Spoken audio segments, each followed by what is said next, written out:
Welcome to the Fire and Earth podcast with your hosts, Jason Mefford and Kathy Gruber. Fire and Earth, giving you the keys to unlock your limitless potential. Welcome to another episode of the Fire and Earth podcast. I'm your co-host, Jason Mefford. And I am Kathy Gruber.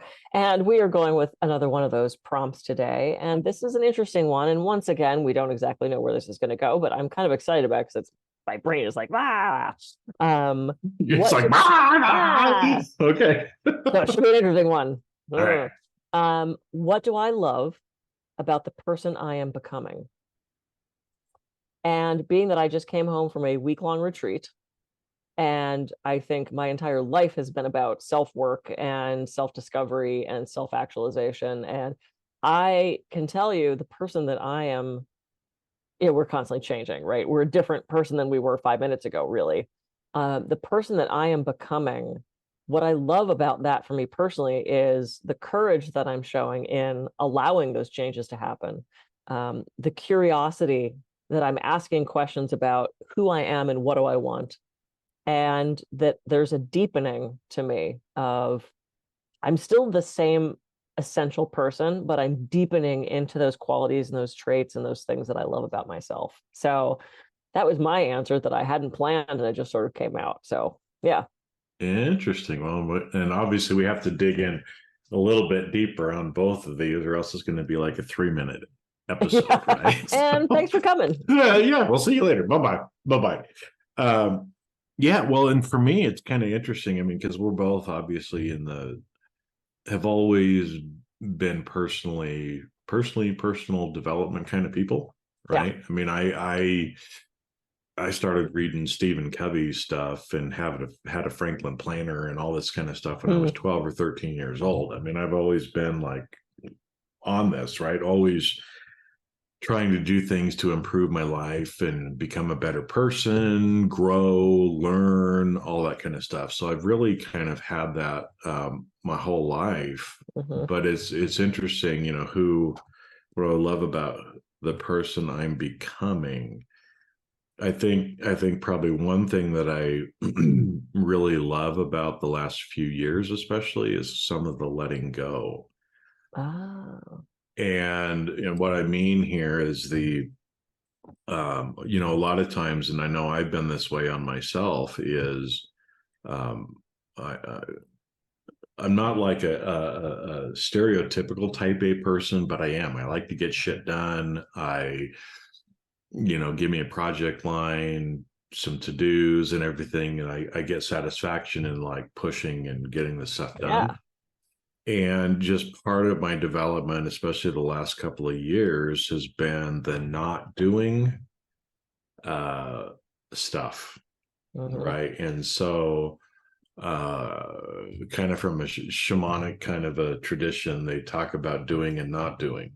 Yeah. And how a lot of the not doing is actually more important than the doing. And for somebody who's been a doer my whole life, it's hard to not do. And so I've been working on this for a couple of years now. And in a way, it's really kind of freeing to just get up in the morning and it's like, what do I want to do today? And if I don't accomplish that, it's okay, because I'm doing other stuff. I'm not doing things, right? And it's meaning, not doing in a 3D sense, but not doing is also in a spiritual sense as well. And so it's nice, like yesterday morning, of getting to a point most days where I don't feel that pressure, right? Because I know each day is different for me.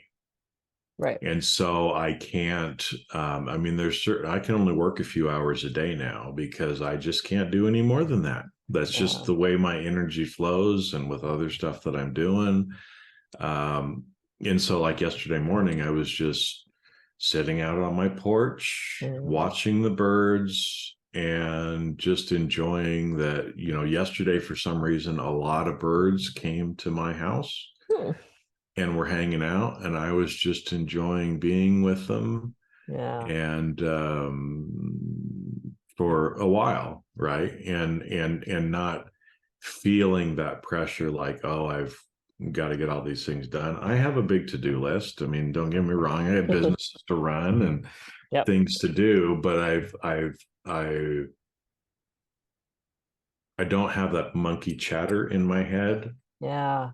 as much now of, making me get my butt in my chair in the office, that there's a lot of other things that are more important. Yeah. I take longer to do certain things. It takes me longer to eat now because I'm much more mindful when I'm eating. Yeah. And it's okay, right? Where again, I mean, 15 years ago it would have been like, protein drink. I can't take time to eat. Right. And it's like, gotta go. Eating is a very deeply spiritual practice and meditative, mindful practice. It can be if you make it that way, especially if you're sharing a meal with someone else. Yep. And so, yeah, it sometimes takes me 2 or 3 hours to eat dinner. Wow. Okay. I've not quite gotten to that point. But it's interesting that you say, it is about the slowing, it's about the presence, right? And so often as we get older, I've had so many clients who, this was at the height of my practice when I was so driven and so go and so type A. And, if you called me at 10 o'clock and said, I need you, I'd be like, I'm coming down, I'd go massage the person. Slight exaggeration. But I had, 2 or 3 women in my life who they were presidents of banks or like heading up these huge boards. And I admired them so much. And I hate to say this, but every single one of them is now dead. All 3 of them died way too young from cancer. And all 3 of them at one point said, don't be like me. You'll learn over time that being so driven and so type A, though productive and successful, and from the outside, people think you're incredible, not real good for you. And I kind of went, I'll never slow down. And that's just you. And then over time I went, fuck, I better slow down. Yeah. And, I think part of that comes from being in a relationship that is making me so happy. So I don't feel the need to escape into work, that workaholic thing get me out. I don't need to do anymore. And for me too, it's the curiosity. It's like, I have no problem now sitting in that unknown. Whereas before, if I didn't have every second of my life mapped out, it was like panic inducing to me because I had to have a plan. I had to have my 5-year plan. And now I'm like, I don't know, let's see what unfolds, because I've learned being so far on the path now that the path always led me to exactly where it's supposed to be. Exactly where it's supposed to be. And, we had talked, I think it was in between recordings, like if you change one thing, it changes everything and everything up to this point. If you go back and change one little decision, your entire life changes. And my life is pretty amazing. Do I have problems? Are there days that suck? Are there things that go wrong? Absolutely. But overall, I wouldn't change a thing. And I'm becoming, and that's a full sentence. It's like I'm becoming. And I love that. I love that I've softened and that, it's a little more Snow White to go way back. Yeah, for those so yesterday I was they weren't coming on my finger, but I was, there were bluebirds and robins and sparrows and woodpeckers and doves. And I mean, I was, again, I get a lot of different birds that come at different times, but not usually all of them kind of at the same time. Yeah. Well, Yes. of course, you're not in California where I say rain is coming. And so they usually store up on food before the rain comes, but I don't know if it's going to rain where you are. So I don't think so. It hasn't rained for a while, but yeah. But yeah, so it's like I appreciate that I have slowed down, and I appreciate that I have dropped that feeling that I need to be busy all the time. And again, it comes with having a partner that encourages me to slow down and isn't type A and isn't like pushing me either away or pushing me to do more. So I love that I've gotten curious, and I just kind of go with the flow now in a way that I hadn't before. And so I can't wait to see who I become. Let's have this episode again in 5 years and see where we are. See where we are. Well, because I think the curiosity and the courage, that you brought up is also a good thing. Is I've always been a curious person, but I've still been judgy. I mean, Mm, we all tend to be judgy in yeah. some ways or another. And I'm grateful that I am much more curious now without the judgment. Like, Yeah. oh, well, isn't that interesting? Right. I mean, I say that to myself all the time. Oh, isn't that interesting? Oh, I wonder what that means. Hmm. Right. Without actually going to things meaning anything. Right. And so if I get sidetracked, because I do, I get sidetracked during the day. Okay. I have great intentions in the morning, but then I let life unfold and let things not happen to me, but I allow things to happen and I flow with it. Yeah. Right. And at the end of the day, I'm usually better about, well, that's how the day was supposed to go, and it's okay, right? Because sometimes those things that maybe I thought were so important that are on the to-do list don't Hmm. really matter. Right. And Yeah. so you start to see that more and more of what really does matter and what doesn't matter. Yeah. I'm on a board and we're getting pressured to make this huge decision that is going to determine the future of the entire organization. And it's a sleep losing endeavor. I mean, because this could make or break the organization. And we all met yesterday, and one of the guys on the board with me says, look, this is a volunteer board. This is a week and a half before Christmas. They're putting pressure on us that is far beyond what we as a volunteer board should be doing. And I'm not losing sleep over this anymore. It's like, this is not my job. This is not my circus. This is not my, and he kind of said that. And I went, oh my God, you're right. This was not what we were put on this board to do. And so Mhm. we're trying to figure out, like, now, how do we solve this problem? But it's like, this is not my issue to solve. I have set so many boundaries recently with clients who have been looking to me to solve all their problems. And, one woman is really in it deep.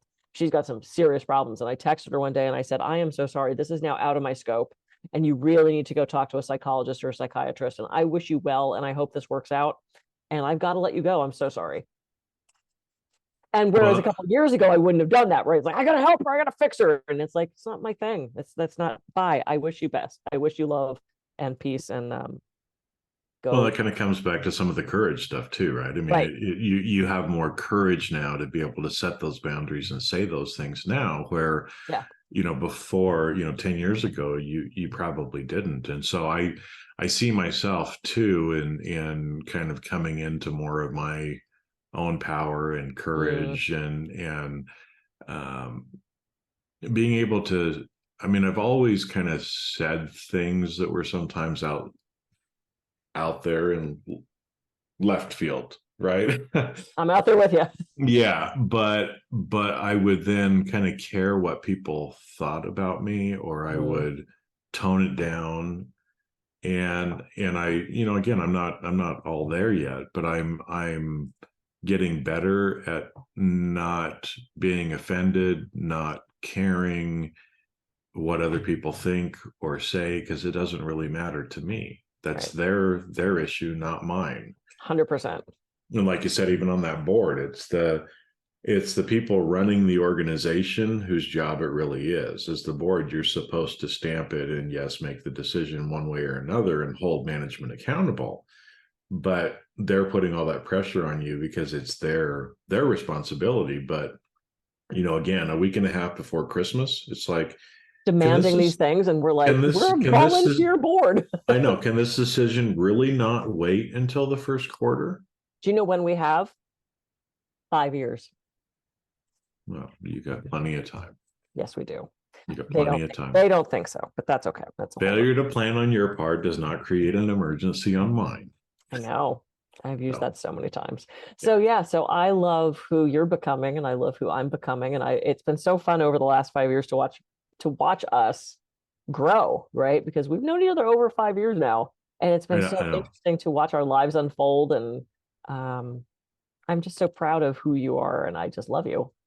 Well, and the same back to you, Kathy. I mean, it's been fun doing this. Like you said, it's been 5 years, and Yeah. I mean, I've lost a lot of weight. I, I've lost a lot of hair. relate, relate. relationships, Yeah. business things that we've gone through, and it's fun to see. It's nice to see, and I've been very grateful to have these opportunities with you. So, yeah, me too. yeah. All right. So look at who you are and look at who you want to be and start to make small changes. It doesn't have to be huge. Just sometimes shifting your mindset makes all the difference. Because as soon as you tell your mind to go in a certain direction, it's like programming the GPS. You tell it where you want to go, and then you trust that it's going to take you the best path for you. So program your mind. Yep. And start to love who you're becoming. I am Kathy Groover. I can be reached at kathygroover.coach. And I'm Jason Mefford. I can be reached at jasonmefford.com. Go out, have a great week, and we'll see you on the next episode of the Fire and Earth Podcast. See ya. See ya.